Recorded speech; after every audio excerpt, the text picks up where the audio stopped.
दोस्तों आज का वीडियो बेस्ड है एरिक राइस के बुक द लीन स्टार्टअप पर, जिसमें एक स्टार्टअप को सक्सेसफुल बनाने के मेथड्स बताए गए। तो अगर आप स्टार्टअप्स में इंटरेस्टेड हो तो ये वीडियो आपके लिए।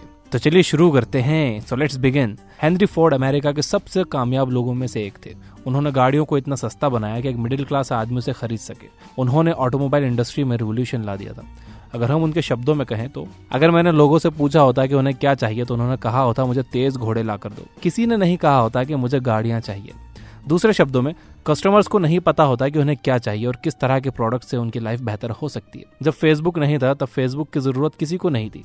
जब एरोप्लेन नहीं था तो उसकी जरूरत किसी को नहीं थी। यहाँ तक कि जब राइट ब्रदर्स एरोप्लेन बना रहे थे तो लोग उन्हें पागल कह रहे थे। लेकिन आज जब वो बन गए हैं तो उनके बिना दुनिया को इमेजिन कर पाना बहुत मुश्किल है, बल्कि इम्पॉसिबल है। जरा सोचिए, अगर राइट ब्रदर्स ने मार्केट में जाकर सर्वे किया होता और लोगों से पूछा होता कि क्या आपको ऐसी गाड़ी चाहिए जिसमें आप उड़कर एक जगह से दूसरी जगह जा सकें, तो लोग क्या कहते? कस्टमर्स को खुद नहीं पता कि उन्हें क्या चाहिए। ये एक एंटरप्रेन्योर का काम है कि वो लोगों की जरूरतों को पहचान कर उन्हें पूरा करने की कोशिश करे। अब यहाँ पर सवाल उठता है कि कैसे? जब कस्टमर को खुद नहीं पता कि उन्हें क्या चाहिए तो आपको ये कैसे पता होगा? ये सवाल यहाँ पर हमारी प्रॉब्लम नहीं है। दुनिया आइडियाज से भरी पड़ी है और हर दिन कुछ ना कुछ नया इन्वेंशन हो रहा है। नए बिजनेसेस रोज लॉन्च हो रहे हैं। हमारी प्रॉब्लम यहाँ पर यह है कि मान लीजिए आपके पास एक गजब का आइडिया है और आपको लगता है कि ये दुनिया बदल कर रख देगा। आप टीम बनाते हो, इन्वेस्टर्स को राजी करते हो, 2 साल तक लगातार मेहनत करके प्रोडक्ट लॉन्च करते हो और जब आपका प्रोडक्ट लॉन्च होता है तो उसे कोई नहीं खरीदता। कुछ ऐसा ही हुआ एरिक राइस के साथ जब वो IMUV पर काम कर रहे थे। IMUV एक सोशल नेटवर्क है जहां पर आप अपने अवतार्स बना सकते हो, नई चीजें बना सकते हो और उन्हें एक वर्चुअल मार्केट में ले जाकर बेच भी सकते हो। दूसरे शब्दों में ये एक वर्चुअल वर्ल्ड है जहां पर हमारी दुनिया की तरह ही एक मार्केट है। अवतार्स हैं और आप वहां पर लोगों से मिल सकते हो। हॉलीवुड मूवी रेडी प्लेयर 1 में इस आइडिया को बहुत एडवांस और डिटेल में बताया गया है। एरिक राइस IMUV की कहानी के जरिए हमें लीन स्टार्टअप मेथड के बारे में बताते हैं। हमारी प्रॉब्लम यहाँ पर सिर्फ एक है, क्या हो अगर हम अपने आइडिया पर 2 साल तक काम करते रहें और जब वो मार्केट में जाए तो लोग उसे ना खरीदें। इस प्रॉब्लम के बारे में एरिक राइस अपनी बुक द लीन स्टार्टअप में बताते हैं। इसके लिए सबसे पहले आपको एक मिनिमम वायबल प्रोडक्ट यानी कि MVP बनाना होगा। इसका मतलब यह है कि आप अपने प्रोडक्ट में बहुत सारे फीचर्स डालकर उसे परफेक्टली डिजाइन करके लॉन्च करने की बजाय बहुत ही लिमिटेड और जरूरी फीचर देकर उसे लॉन्च करो और ये देखो कि मार्केट कैसे रिस्पॉन्ड कर रहा है। अगर हम IMUV का एग्जांपल लें तो राइटर ने उसे लॉन्च करते वक्त सिर्फ अवतार बनाने का फीचर और चैट करने का फीचर दिया था। वो अवतार चल भी नहीं सकता था और एक जगह पर रुका रहता था। उस वेबसाइट में बहुत सारे बग्स थे और बहुत ही कम फीचर्स थे। उन्होंने उस पर ज्यादा काम करने के बजाय उसमें कुछ लिमिटेड फीचर्स ही देकर उसे लॉन्च कर दिया। यही नहीं, वो अपने बकवास से प्रोडक्ट को बेचकर लोगों से पैसे भी ले रहे थे। इसके बाद वो मार्केट के रिस्पॉन्स को ट्रैक करने लगे। अब लोग खुद उनकी वेबसाइट यूज कर रहे थे और उन्हें बता रहे थे कि उनका प्रोडक्ट कितना खराब है और उसे कैसे मॉडिफाई करना चाहिए।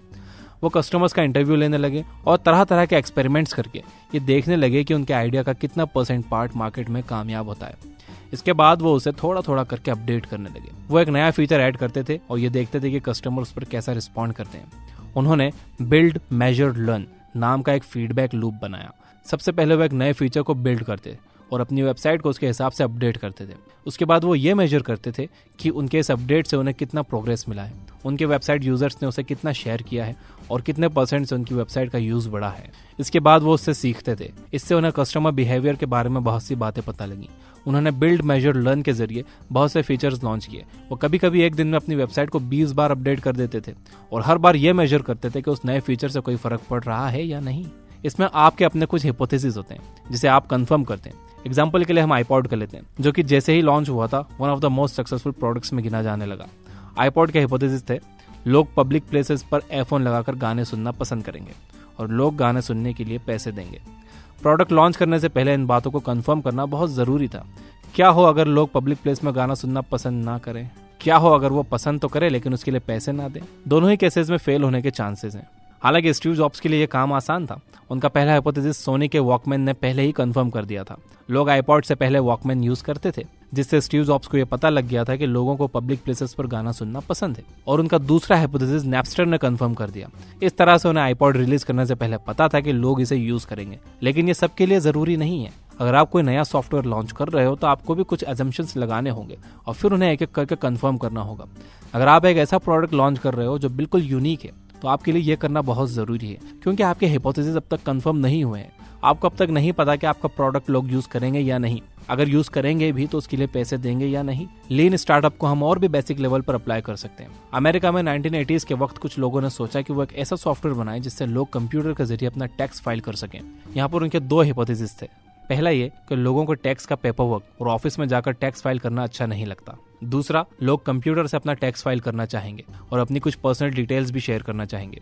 इस सॉफ्टवेयर को बनाने से पहले इसके फाउंडर ने अपने सारे पोटेंशियल कस्टमर्स को फोन करके उनका इंटरव्यू लिया और उनसे पूछा कि अगर वो एक ऐसा सॉफ्टवेयर लेकर आए जो उनसे उनकी कुछ पर्सनल बैंक डिटेल्स ले और बदले में कंप्यूटर के जरिए टैक्स फाइल करने के प्रोसेस को सिंपल बना दे, तो क्या वो उस सॉफ्टवेयर को यूज करना पसंद करेंगे।